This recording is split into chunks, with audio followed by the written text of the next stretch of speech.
million questions about people that are symptomatic and spreading the disease, about the treatments that work and not. But if you look at the national lockdowns in Europe and in certain states in the US, are we just biding time until we get a vaccine? Is this the only true way of getting a handle on this pandemic?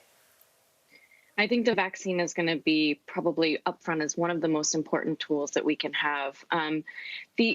The key to the vaccine, though, is making sure that people take it and trust it, and possibly may need to take it multiple times, like a flu vaccine, depending on the type of vaccine that ultimately becomes developed and used. So I think the vaccine is absolutely the number one priority right now. But I also think that we'll learn a lot more in the next year or so about the virus, because we'll see the seasonality of it. We'll see how people become reinfected, or if they become reinfected regularly, and how their immunity wanes. And that'll tell us a lot about how we're going to manage this virus moving forward.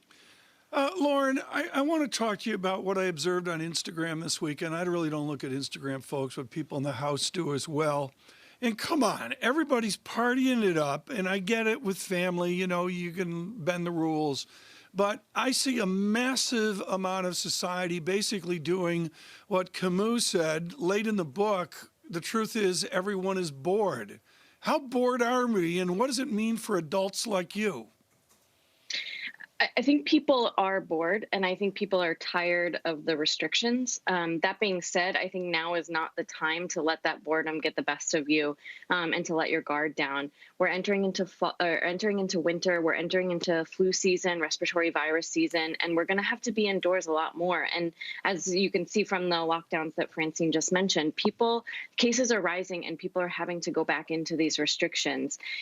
I saw the same thing, and it was really concerning and a little bit demoralizing for all of us who are working so hard to try and protect people from the pandemic, from the virus, and everyone's exhausted. And so I think it's important to note that when people behave this way, they're not just making decisions about themselves. They're making decisions about their community members, about their friends and their colleagues, and about the healthcare workers who ultimately are going to have to treat and manage these surging cases.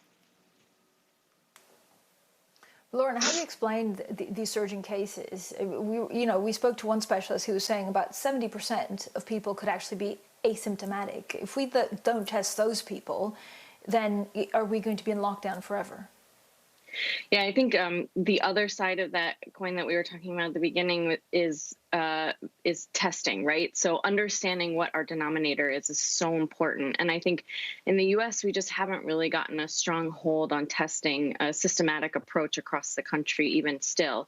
We do have better testing than we did in the beginning of the pandemic, but we need testing to understand how we manage exposure and how we manage quarantine and isolation. And so, part